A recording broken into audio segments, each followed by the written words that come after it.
I'm going to show you how to make a leather braided dog leash. To start with, I take a full sheet of leather and I'm going to trim the edges of this hide until I have a nice rounded edge all the way around. Then I'm going to take my strap cutter and I'm going to cut a strap that's about 5/8 of an inch wide around and around this hide until I'm left with this piece right here.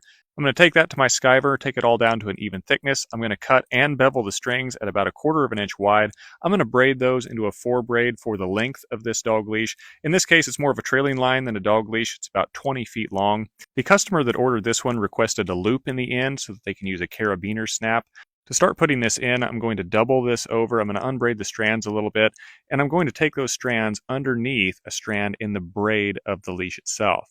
You can see how I'm going to do this process here. Take one string through underneath one of the strands, then I'm going to take the strand below that and go underneath another one of the strands in the braid.